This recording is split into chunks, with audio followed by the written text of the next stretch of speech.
सचोटी हृदयातून येते. 3 वर्षांपूर्वीची गोष्ट. जून महिन्यातील एक प्रसन्न सकाळ होती. मी नेहमीसारखी कन्नड वर्तमानपत्र वाचत बसले होते. त्याच दिवशी SSCचा निकाल जाहीर झाला होता. आतल्या पानांवर उत्तीर्ण झालेल्यांची यादी छापली होती. तर वरच्या पानावर गुणवत्ता यादीत आलेल्या विद्यार्थ्यांचे फोटो झळकत होते. जवळजवळ अख्खं पानच त्यांनी व्यापलं होतं. गुणवत्ता यादीत आलेल्या विद्यार्थ्यांबद्दल मला नेहमीच अपार कौतुक वाटत आलेलं आहे. गुणवत्ता यादीत नाव येणं हे केवळ माणसाच्या बुद्धिमत्तेचंच निदर्शक आहे असं नाही, तर विद्यार्थ्यानं हे यश मिळवण्यामागे त्याची किती अपार मेहनत आहे, किती दृढनिश्चय आणि प्रयत्नशीलता आहे हेही दिसून येतं. मी स्वतः एका प्राध्यापकांच्या घरात वाढलेली आहे. माझी ही पार्श्वभूमी आणि माझा स्वतःचा अध्यापन क्षेत्रातला अनुभव या दोहोंमुळे माझी ही मनोभूमिका झालेली आहे. त्या दिवशी वर्तमानपत्रात आलेल्या त्या सगळ्या फोटोंमधून एका मुलाच्या फोटोनं माझं लक्ष वेधून घेतलं. माझी नजर त्यावरून हटेना. तो तसा अशक्त, नाजूक दिसत होता, पण त्याच्या डोळ्यात जी काही चमक होती ती मंत्रमुग्ध करणारी होती. त्या मुलाविषयी आणखी जाणून घ्यायची इच्छा मला झाली. त्याचं नाव होतं हनुमंतप्पा. त्याचा गुणवत्ता यादीत 8वा क्रमांक आला होता. त्याच्याविषयी एवढंच काय ते मला कळलं. आश्चर्याची गोष्ट म्हणजे दुसऱ्याच दिवशी परत एकदा त्याचा फोटो झळकला. या खेपेला त्याची मुलाखतही छापलेली होती. मी उत्सुकतेने ती वाचली. तो एका हमालाचा मुलगा होता. तो एका खेड्यात राहत होता. त्याच्या वडिलांची मिळकत दिवसाला फक्त 40 रुपये होती. त्यामुळेच त्याला पुढे शिकणं शक्य नव्हतं, असं त्यानं मुलाखतीत म्हटलं होतं. हनुमंतप्पा 5 मुलांमधला सर्वात मोठा. घरात मिळवते फक्त वडील. ते लोक आदिवासी जमातीचे होते. या इतक्या हुशार मुलाविषयी हे ऐकून मला वाईट वाटलं. आपल्यातील बरेच जण आपापल्या मुलांना खाजगी शिकवण्या नाहीतर क्लासला पाठवतो. त्यांना संदर्भ ग्रंथ, गाईड्स वगैरे आणून देतो. त्यांना चांगल्यात चांगल्या सुविधा पुरविण्यासाठी झटतो. खर्चाचा जरासुद्धा विचार करत नाही. पण रामपुरा गावात राहणाऱ्या हनुमंतप्पाची गोष्टच वेगळी होती. माणसाला लागणाऱ्या काही जीवनावश्यक गोष्टी देखील त्याच्या वाट्याला आल्या नव्हत्या आणि तरीही त्यानं एवढं उज्ज्वल यश मिळवलं होतं. हातात वर्तमानपत्र तसंच धरून मी त्याचाच विचार करत बसले होते. तेवढ्यात माझी नजर शेजाऱ्यांच्या अंगणातील आंब्याच्या झाडावर पडली. ते झाड ताजंतवानं दिसत होतं. नुकती उमललेली पालवी, त्यावर चमकणारे दवाचे थेंब, झाडावर लटकणाऱ्या कैऱ्या, लवकरच त्या पिकणार होत्या. झाडापलीकडे थोड्याशा अंतरावर एका कुंडीत एक लहानसं रोपटं होतं. माझ्या मनात आलं, गेले कितीतरी दिवस हे एवढंच आहे, जरासुद्धा वाढलेलं नाही. ती सकाळची शांत वेळ होती. हवा गार आणि स्वच्छ होती. माझे विचार जणू मोकाट सुटले होते. एवढ्यात घरात प्रेशर कुकरची शिट्टी मोठ्यांदा वाजली आणि त्या शांततेचा भंग झाला. मी भानावर आले. अर्धा तास लोटला होता. वर्तमानपत्रातील त्या मुलाखतीत हनुमंतप्पाचा पत्ता दिलेला होता. आता मात्र जास्त वेळ न दवडता मी लगोलग एक पोस्टकार्ड घेऊन त्याला एक पत्र लिहून टाकलं. मी 2च ओळी लिहिल्या होत्या.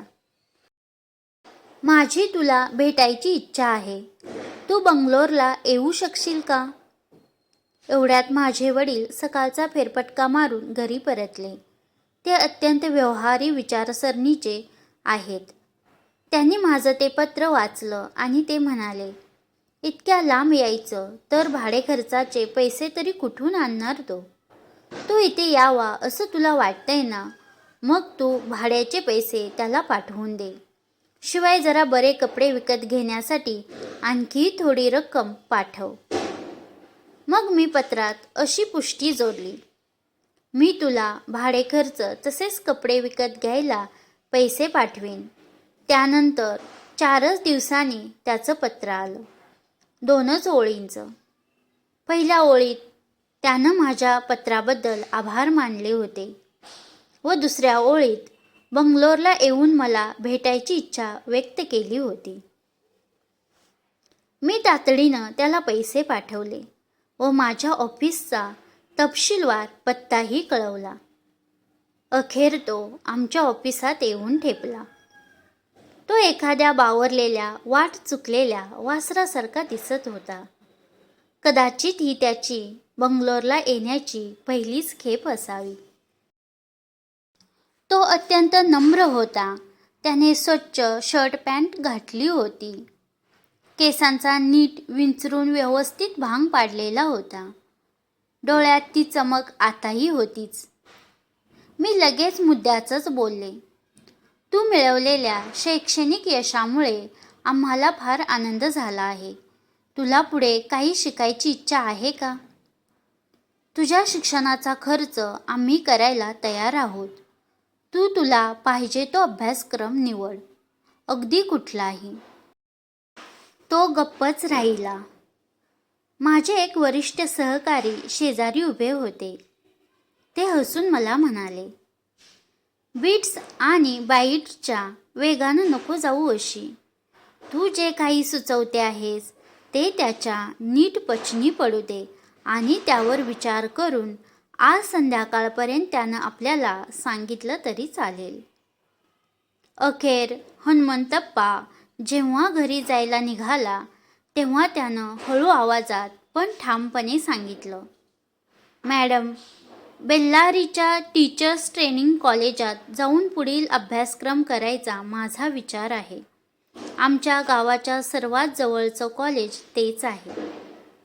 मी ते लगेच मान्य केलं, पण त्याच्या मनात खरोखर याहून वेगळा दुसरा कुठला अभ्यासक्रम आहे का ते पाहण्यासाठी त्याच्याशी आणखी थोडा वेळ बोलले. त्याने अगदी दुसरा कोणताही अभ्यासक्रम निवडला तरी त्याची फी भरायला आम्ही तयार आहोत ही गोष्ट त्याला पुरेशी स्पष्ट करून सांगितली. पण त्याचा निर्धार पक्का होता. आपल्याला पुढे काय करायचं आहे हे त्याचं ठरलेलं होतं. मग मी तुला दर महिन्याला किती पैसे पाठवू? त्या कॉलेजला वसतिगृहाची सुविधा आहे का? मी विचारलं. त्यावर सर्व काही माहिती काढून तपशीलवार कळवतो असं त्यानं सांगितलं. 2 दिवसानंतर परत एकदा आपल्या वळणदार हस्ताक्षरात त्यानं कळवलं. त्याला महिन्याला साधारणपणे 300 रुपये लागणार होते. तेथे एक खोली भाड्याने घेऊन आपल्या आणखी एका मित्राच्या सोबतीनं राहण्याचा त्याचा बेत होता. एकूण खर्च कमी यावा म्हणून ते दोघे घरी स्वयंपाक करणार होते. मी लगेच 6 महिन्यांच्या हिशेबाने 1800 रुपये त्याला पाठवून दिले. माझा ड्राफ्ट पोहोचताच त्याने ताबडतोब पत्राने त्याची पोच दिली आणि आभारही मानले. असेच दिवस गेले. एक दिवस अचानक आठवण झाली. हनुमंतप्पाला पुढच्या 6 महिन्यांचे पैसे पाठवायचे होते. मी पुन्हा एकदा त्याला 1800 रुपयांचा ड्राफ्ट पाठवून दिला. त्याची पोच देणारे पत्र उलट टपाली आले. आश्चर्याची गोष्ट अशी की पत्रासोबत त्याने पाकिटातून काही पैसेही पाठविले होते. मॅडम, त्याने लिहिले होते, तुम्ही पुढच्या 6 महिन्यांचे पैसे मला पाठवून दिले. हा तुमचा चांगुलपणा. पण गेले 2 महिने मी बेल्लोरीत नव्हतो. आधी महिनाभर आमच्या कॉलेजला सुट्टी होती आणि नंतरचा महिनाभर संप होता. तेव्हा हे दोन्ही महिने मी घरीच होतो. या काळात माझा खर्च 300 रुपयांहून कितीतरी कमी झाला. त्यामुळे मी माझ्या खर्चातून वाचलेले 300 रुपये तुम्हाला परत पाठवत आहे. त्याचा कृपया स्वीकार करावा. मी थक्क झाले. इतकी गरिबी आणि तरीही एवढा प्रामाणिकपणा. मी हनुमंतप्पाला खर्चासाठी जे पैसे पाठवत होते त्याचा हिशोब त्यांनी मला द्यावा अशी अपेक्षा माझी मुळीच नव्हती आणि हे त्यालाही माहीत होतं. आणि तरीही त्याने उरलेली रक्कम परत पाठवून दिली. विश्वास बसणार नाही, पण हे खरं आहे.